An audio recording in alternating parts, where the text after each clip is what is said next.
Hi viewers, welcome to my channel. இன்றைக்கி நம்ம சேனலில் அடிக்கிற வெயிலுக்கு நல்ல குளிர்ச்சியான பச்சை பயிறு பானம் எப்படி செய்யுதுன்னு பார்க்கலாம் ஃப்ரெண்ட்ஸ். சக்கரைலாம் சேர்க்காம ரொம்ப ஆரோக்கியமான முறையில் செஞ்சுருக்கோம். வாங்க எப்படி செய்யுதுன்னு பார்க்கலாம். 1/4 கப் அளவுக்கு பச்சை பயிறு எடுத்துக்கோங்க. இதோட அளவு ஒரு 60 கிராம் இருக்கும். மிதமான தீயில் வச்சுட்டு இது கலர் மாறி வர வரைக்கும் வறுத்துக்கோங்க. ரொம்ப கருகிடக்கூடாது. பாருங்கள் ஃப்ரெண்ட்ஸ், இந்த அளவுக்கு நல்லா கலர் மாறி வரணும். ஸ்டவ் ஆஃப் பண்ணிவிட்டு இதை ஒரு பக்கம் நல்லா ஆற வச்சுடுங்க. அதே அளவுக்கு தேங்காய் துருவல் சேர்த்துருங்க. வறுத்த பச்சை பயிறு இதோட சேர்த்துடலாம். கொஞ்சமாக தண்ணி சேர்த்து நல்லா மைய அரைச்சி எடுத்துருங்க. இப்போ அரைக்கிறதுக்கு முன்னாடி ஒரு 20 பேரிச்சம்பழம் எடுத்திருக்கேன். பேரிச்சம்பழத்தில் இருக்க விதையெல்லாம் எடுத்து வச்சுருக்கேன். இன்றைக்கி சர்க்கரைக்கு பதிலாக நான் இன்றைக்கி பேரிச்சம்பழம் தான் சேர்க்க போகிறேன் இனிப்புக்காக. இதோட ஒரு 10 பாதாமையும் சுட தண்ணி சேர்த்து நல்லா ஊற வச்சுருங்க. ஒரு 10 நிமிஷம் ஊறினா போதும். பாதாமை தோல் உரித்து எடுத்து வச்சுக்கோங்க ஊறின பிறகு. பாருங்கள், இப்போ பச்சை பயிறு தேங்காவையும் அரைச்சி எடுத்த பிறகு இதை நல்லா ஃபில்ட்ரு பண்ணி எடுத்துக்கலாம்.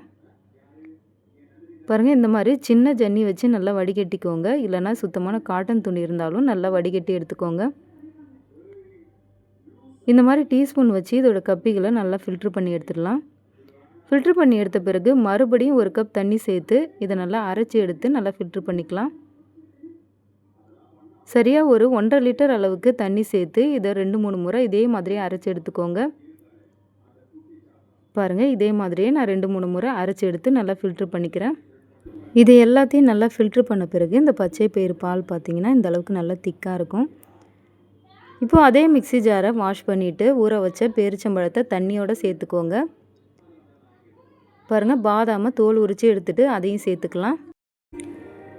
அடுத்து இதோட ஒரு 4 முந்திரியும் சேர்த்துருங்க. முந்திரி சேர்க்கும்போது நல்லா க்ரீமியாக இருக்கும். வாசனைக்காக 2 ஏலக்காவும் சேர்த்துட்டு இதையும் நல்லா மைய அரைச்சி எடுத்துக்கோங்க. அரைச்சி எடுத்த பிறகு நம்ம ஃபில்ட்ரு பண்ணி வச்சுருக்க பச்சை பயிறு பாலோடு இதை சேர்த்துடலாம்.